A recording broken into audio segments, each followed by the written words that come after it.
So yeah, my perfect pocketable EDC just reached the collection point, so let's go get it together and start recording with that.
Hello everybody, welcome back to the channel. Thomas Love here from Leica M-mount, Italy, and today I'm a bit struggling because I'm using this new compact camera that only closes down to f11, and therefore with this much bright light that we have here in Italy, well, I'm a bit struggling, and so I ordered an ND filter and I'm waiting for it to be delivered, and so please bear with me for a couple weeks before we can have a proper setting. But in the meantime, I am also excited and happy because this compact camera has a Leica glass, and so I'm starting to using it as we speak, so there will be plenty of user error at least for the initial few days. So I will keep shooting with it, practicing photos, videos, and I will keep you posted. What can I tell you so far? It is that exactly the same dimensions as the Sony RX100 that I had a few years ago, and so far so good. I see the flippy screen is helping a lot. There's this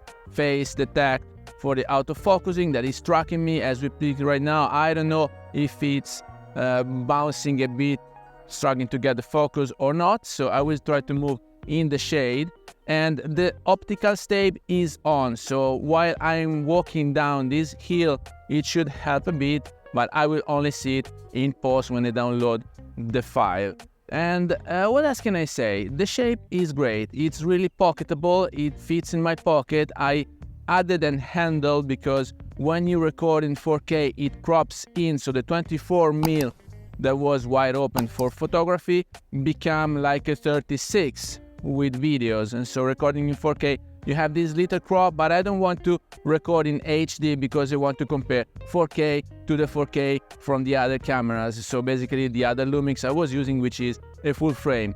The only thing that I cannot show you is this separation from the background, because if I would go wide open at f1.4, which this lens is capable of course it will be overexposed big time. So it is still overexposed right now with 24 frames per second, 1/50th shutter speed, and I'm recording at f11 at the moment because I can only close down to f11.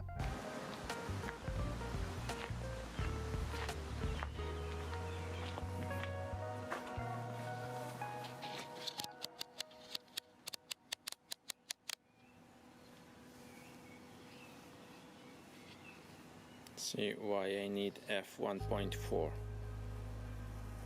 to record inside the cave.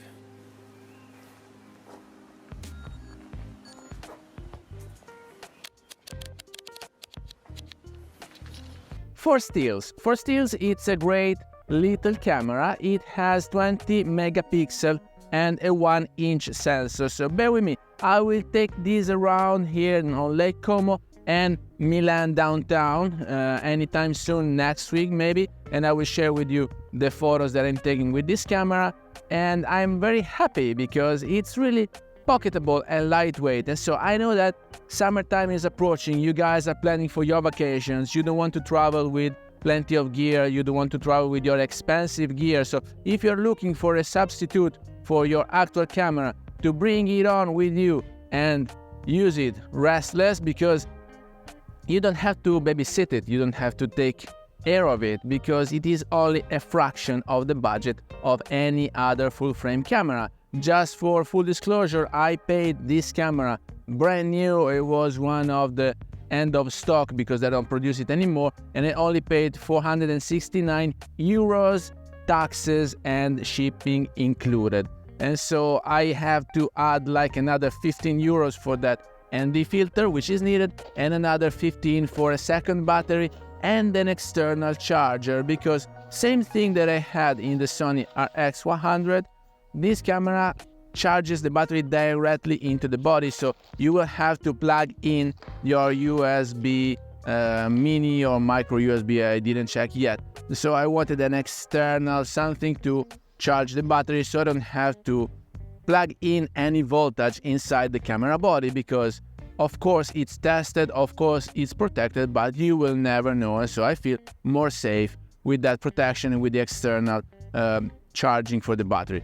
So guys, stay tuned. I will show you around the lake and Milan in the next few weeks, and this is the camera that I will be using for the long Italian summer. And so with that, I hope you got some value out of this video. If you did, please remember to like it, share it on social media, subscribe to the channel so you won't miss any videos to come, and I guess I will see you later. Thank you. Bye-bye.